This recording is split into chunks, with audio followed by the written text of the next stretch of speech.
Hello दोस्तों, कैसे हो आप लोग। उम्मीद करता हूँ कि आप सभी बहुत अच्छे होंगे। मेरा नाम है योगेश माटा और आप सभी का स्वागत है मेरे यूट्यूब चैनल पर जिसका नाम है मेडकेमिया। मेडकेमिया एक वो चैनल है जहाँ आपको फार्मेसी सब्जेक्ट से रिलेटेड सारी इन्फॉर्मेशन मिल जाएगी और वो भी बिल्कुल सिंपल लैंग्वेज में। चलिए तो शुरू करते हैं आज का वीडियो। हमारे आज के वीडियो का टॉपिक है लिमिट टेस्ट फॉर आर्सेनिक। इसका सेकंड पार्ट आज हम डिस्कस करने वाले हैं जिसमें हम इसका मेन गटजिट एपरेटस की कंप्लीट डिटेल हम जानेंगे। तो गटजिट एपरेटस किस किस तरह से बना हुआ है, क्या है उसके कंपोनेंट्स और उसका क्या क्या फंक्शन है उसके अंदर, ये सारी डिटेल आज आपको इस वीडियो में मिलने वाली है। चलिए तो वीडियो शुरू करने से पहले आप एक बार जो है चैनल को सब्सक्राइब कर लीजिए ताकि आपको आने वाली सारी वीडियोस का नोटिफिकेशन मिलता रहे। तो let's start the today's topic जो है हमारा apparatus of the limit test for arsenic, जिसका नाम है गटजिट एपरेटस। तो पहले आप इसके डायग्राम को समझे, हम शुरुआत करेंगे इसके डायग्राम से। तो अगर आपको यहाँ पे इसका डायग्राम क्लियर हो रहा है, सिंपल तरीके से ये बनाया हुआ है, इसको थोड़ा सा मैं एक्सप्लेन कर देता हूँ आपके सामने कि क्या है, किस तरह से ये दिया हुआ है। देखिए गटजिट एपरेटस बेसिकली जो है ये है इसकी ग्लास बोतल। अगर आप ध्यान से देखें तो ये है ग्लास बोतल और ये है इसका ग्लास ट्यूब। ये जो आप पाइप देख रहे हैं ये है इसकी ग्लास ट्यूब। इसको हमको अलग से बनाना होता है, मतलब इसका जो सेटअप होगा, जो इसका हम प्रिपरेशन करेंगे वो अलग से करेंगे और ग्लास बोतल को जो है आपको अलग से तैयार करना है। अब अगर हम ग्लास बोतल की बात करें, देखिए हम पहले से इसके अंदर जो हमने लेबलिंग कर रखी है थोड़ा सा उसको क्लियर कर लेते हैं कि इसके अंदर लेबलिंग किस तरह से की हुई है। सबसे पहले ये जो ग्लास ट्यूब हम ऊपर से शुरू करेंगे, ग्लास ट्यूब, और जिस तरह से हमने इसको ये बांधा हुआ है तो इसको हम बोलते हैं रबर बंग। ये सिंपल दिया हुआ है, ये देखिए हमने इसको किया हुआ है, ये है रबर बंग। तो ये भी है रबर बंग, ये ऊपर। अब ये दो रबर बंग के बीच में आप ध्यान से सुनिए क्योंकि अभी हम जब इसकी डिटेल समझेंगे तो ये सारा का सारा उसके अंदर आएगा। तो रबर बंग के बीच में क्या मेंशन है, ये देखिए दिया हुआ है मर्क्यूरी क्लोराइड पेपर। दो रबर बंग के बीच में हमने प्लेस किया हुआ है मर्क्यूरी क्लोराइड पेपर। अब इसको जो हमने होल्ड कर रखा है दोनों रबर बंग को, ये हमने क्लिप की हेल्प से कर रखा है। ये है क्लिप, ये क्या है, एक बेसिकली क्लिप। अब अगर आप नीचे आए तो ये देखिए यहाँ पे दिया हुआ है ग्लास ट्यूब के अंदर एक हमने ये माइनर सा ये मेंशन किया हुआ है, ये बेसिकली है लेड एसीटेट कॉटन। कॉटन है ये सिंपल, जिसमें हमने लेड एसीटेट का सॉल्यूशन बना के डिप किया हुआ है उसको, फिर उसके बाद हमने ड्राई किया, ड्राई करने के बाद उसको यहाँ पे प्लेस कर दिया। तो ये है लेड एसीटेट कॉटन। ये मैंने आपको बता ही दिया कि ये जो पूरा पाइप दिया हुआ है ये हमारा ग्लास ट्यूब, ये जो है हमारा रबर बंग। अब आपको ये चीज ध्यान रखना है, ये जो ग्लास ट्यूब है ये जो अगर आप इसका अपर एंड देखें, ये इसका अपर एंड है, ये पूरी तरह से ये होलो है, आसानी से ये ओपन हो रहा है। लेकिन जो इसका लोअर एंड है, अगर आप इसके लोअर एंड पे ध्यान दें, ये देखिए ये है इसका लोअर एंड। तो लोअर एंड जो है इसका ये यहाँ पे ड्रोन एंड जिसको हम बोलते हैं, ये थोड़ा सा नैरो है, ये नैरो है इसका लोअर एंड। अब इसका क्या कारण है अभी हम इसके अंदर जानेंगे। दूसरा, अगर आपको एक माइनर सा इसके अंदर ये डॉट दिखाई दे रहा है, ये है इसका साइड होल। क्या है ये, इसका साइड होल। अब साइड होल का क्या रोल है उसको भी अभी हम समझेंगे। अब उसके अंदर ये हमने सॉल्यूशन बनाया हुआ है, अगर आप देख सकते हैं तो ये है टेस्ट सॉल्यूशन। मतलब ये टेस्ट सॉल्यूशन जान के लिए कि जिसमें हमने चेक करना है कि आर्सेनिक की कितनी इम्प्योरिटीज इसके अंदर प्रेजेंट हैं। तो ये हो जाएगा हमारा टेस्ट सॉल्यूशन। उसके बाद है ये ग्रेनुलेटेड जिंक। तो ये ग्रेनुलेटेड जिंक जो है ये इसके अंदर दिया हुआ है, आप देख सकते हैं ये है ग्रेनुलेटेड जिंक। ये जो जिस तरह से ये नीचे सेटल डाउन है, ये आपको जो प्रेसिपिटेशन टाइप सा दिख रहा है, ये है ग्रेनुलेटेड जिंक। तो उम्मीद करता हूं कि आपको ये पूरा एपरेटस जो है अच्छे से समझ में आया होगा। इसको हम नाम बोलते हैं गटजिट टेस्ट एपरेटस। क्या नाम है इसका, गटजिट टेस्ट एपरेटस। अब हम वन बाय वन हर एक का फंक्शन समझेंगे कि इसके अंदर जो दिया हुआ है उनका क्या रोल है। अगर आप ध्यान से देखिए, थोड़ा अच्छे से क्लियर करने की कोशिश करूंगा मैं, लेकिन आपको यहाँ पर ध्यान देने की जरूरत है कि हम क्या डिस्कस कर रहे हैं। देखिए पॉइंट बाय पॉइंट अच्छे से क्लियर करेंगे तो आप अपना कंसंट्रेशन बना के रखें। सबसे पहले जो हम गटजिट टेस्ट एपरेटस है, it consists of a wide mouthed glass बोतल। अभी मैंने आपको उसके थ्रू समझाया था कि इसके अंदर जो है एक वाइड माउथेड का मतलब एक ग्लास बोतल दिया हुआ है जिसका जो माउथ है वो काफी वाइड है, चौड़ा है, जो कि फिट है, fitted with a rubber Bang through which passes a glass tube having length of around 200 millimetre. कहने का मतलब जो ग्लास बोतल है वो किसके साथ फिट है, रबर बंग के साथ। थ्रू विच, जिससे पास हो रही है, क्या पास हो रही है, ग्लास ट्यूब। अब उस ग्लास ट्यूब की लेंथ कितनी है, it is around 200 millimetre. 200 millimetre. आप इसको इस तरह से भी समझ सकते हैं। ये देखिए, ये जो पहला पॉइंट है ये है हमारी ग्लास ट्यूब, ये दिया हुआ है, ये है ग्लास ट्यूब और ये है ये ग्लास बोतल। तो it consists of a wide mouthed glass बोतल। ये देखिए, ये ग्लास बोतल फिटेड विद अ रबर बंग, ये इसकी बात हो रही है, fitted with a rubber bung through which passes a glass tube. देखिए इसके बीच में से निकल रहा है, through which passes a glass tube having length of around 200 millimetre. इसकी हम बात कर रहे हैं, इसकी having length of around 200 millimetre. तो उम्मीद है आपको ये पहला पॉइंट क्लियर हुआ होगा। अब देखिए नेक्स्ट, द ग्लास ट्यूब। अब नेक्स्ट इसमें क्या मेंशन है, the glass tube is open at its upper and. जो इसका अपर एंड है वहां से ये ओपन है, जो मैंने अभी आपको बताया था इसका जब हम एपरेटस के बारे में डिटेल जान रहे थे। But at the lower end it is drawn out to a small diameter.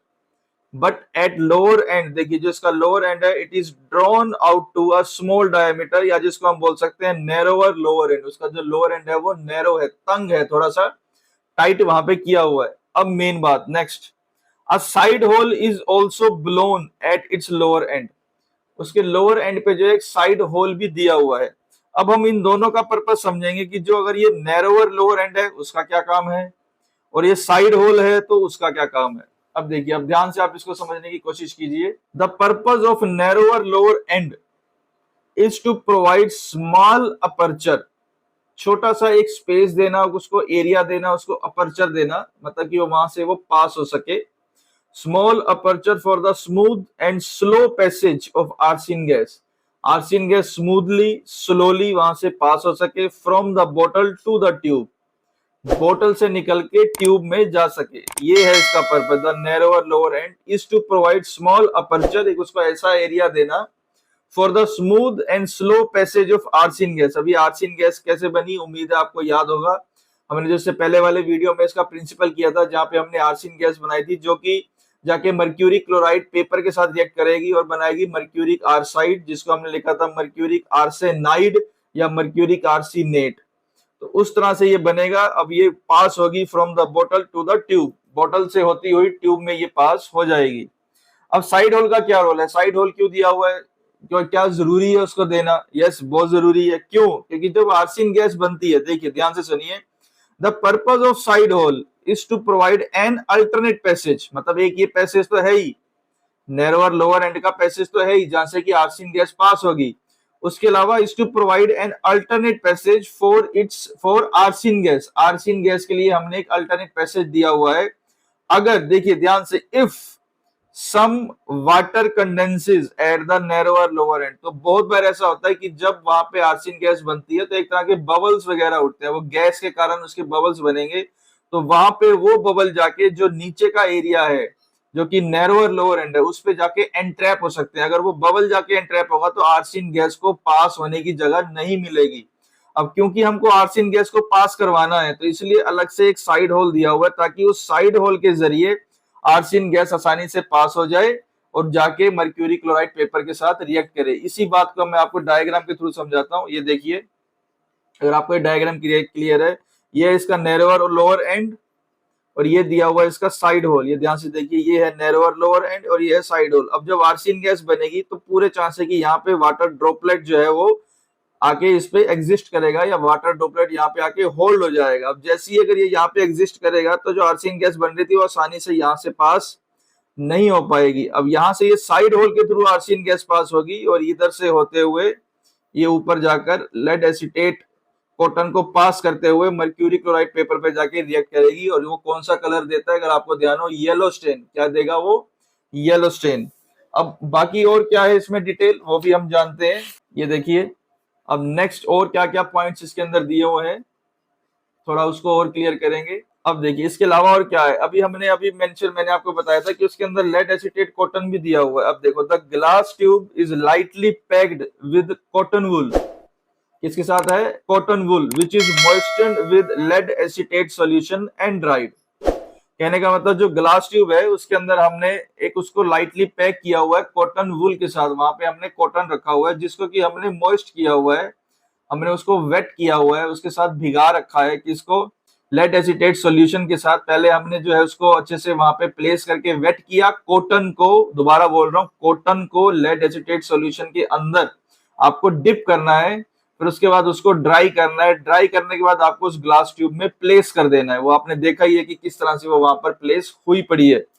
अब इसका पर्पस क्या है, हमको लेड एसीटेट कॉटन की जरूरत क्या है, क्यों हम इस तरह का काम कर रहे हैं, पहले कई सारी चीजें हैं तो हम इसको क्या करें। अब देखिए ध्यान से, the purpose of lead acetate cotton wool is to trap any hydrogen sulphide gas. अगर किसी तरह की हाइड्रोजन सल्फाइड गैस बन रही है, जो कि बन सकती है उसके अंदर, क्योंकि आप जिंक डाल रहे हो, उसके अंदर हाइड्रोक्लोरिक एसिड हमने ऐड किया था, हम उसके अंदर पोटेशियम आयोडाइड ऐड करेंगे, तो उस केस में हाइड्रोजन सल्फाइड गैस बन सकती है, which would interfere with this test, जो कि इस टेस्ट में इंटरफेयर कर सकती है, as it also give some stain with mercury chloride paper. अब अगर वो जाके मर्क्यूरी क्लोराइड पेपर के साथ रिएक्ट करी तो वो भी अपना अलग से स्टेन देगी। अब मैंने आपको पहले भी कहा था, आपका रिजल्ट जो है वो आना चाहिए आर्सिन गैस जब मर्क्यूरी क्लोराइड पेपर के साथ रिएक्ट करे तो उसका येलो स्टेन मिले। अगर और कोई गैस जाके रिएक्ट करेगी तो आपका रिजल्ट एक्यूरेट नहीं आएगा, या यूं को जब ये जाके रिएक्ट करेगी तो हो सकता है आपको येलो स्टेन भी ना दे, अलग कलर का स्टेन दे। तो कॉटन वूल क्या करता है कि इसको ट्रैप कर लेता है, हाइड्रोजन सल्फाइड को ट्रैप कर लेगा और सिर्फ वहां से आर्सिन गैस को पास होने देगा, ताकि आर्सिन गैस वहां जाके पास हो और जाके मर्क्यूरी क्लोराइड पेपर के साथ रिएक्ट करे और उससे हमको येलो स्टेन मिल सके, ताकि हमारा रिजल्ट जो है वो एक्यूरेट आ सके। अब नेक्स्ट देखिए क्या पॉइंट लिखा हुआ है, the tube is fitted at its upper and. अभी मैंने आपको बताया ही था, हमने जब शुरुआत की थी एपरेटस को समझने की, तो हमने शुरू में मैंने बोला था कि जो ट्यूब है वो अपर एंड के साथ फिट किया हुआ, हमने दो रबर बंक के साथ, इन दो रबर बंक के बीच में हमने प्लेस कर रखा है क्या, मर्क्यूरिक क्लोराइड पेपर।